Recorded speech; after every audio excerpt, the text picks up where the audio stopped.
If you cut Montana in half, you'd have two states focused on their own unique lifestyles and industries.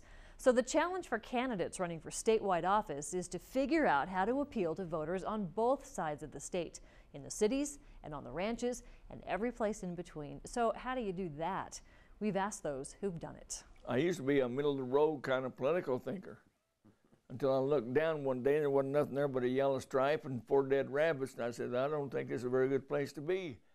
Former Montana Senator Conrad Burns knows how to win and lose, and knows it's not easy to make everybody happy enough on election day.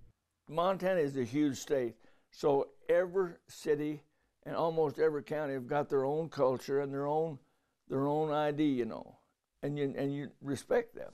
With tourism, small businesses, and natural resource interests in the west, and agriculture, coal, oil, and gas interests in the east, it's like campaigning in two completely different states. There's simply no easy way to campaign in Montana, and there's no single right way. Western Montana has, throughout Montana's history, been sort of a progressive, populist, sort of mountain liberal. The 40 counties in eastern Montana have been mostly small town, some isolation, which apparently has lent itself to conservatism. So, 9-term Montana Congressman Pat Williams says one trick is to focus on the masses. Well, you know, if you're going to go picking cherries, you go to the cherry trees. So if you're going to go picking votes, you have to go where the votes are. And the votes in Montana are overwhelmingly in 7 cities. 2 of the biggies, Great Falls and Billings, are in eastern Montana, while the rest trend more to the west, with Missoula the fruit all candidates want to pick. Well, I think Missoula is important to any statewide race, you know.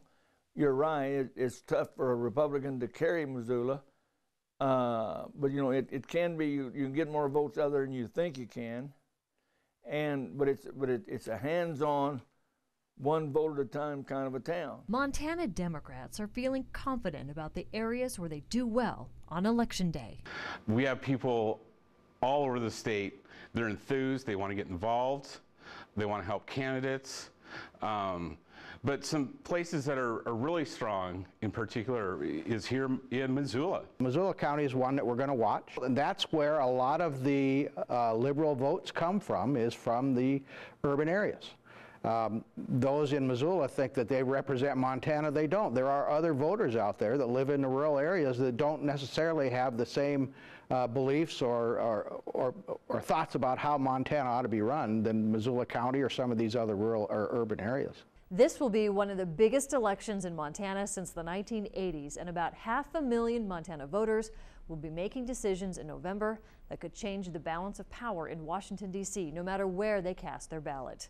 On special assignment, I'm Jill Valley for Montana's news station.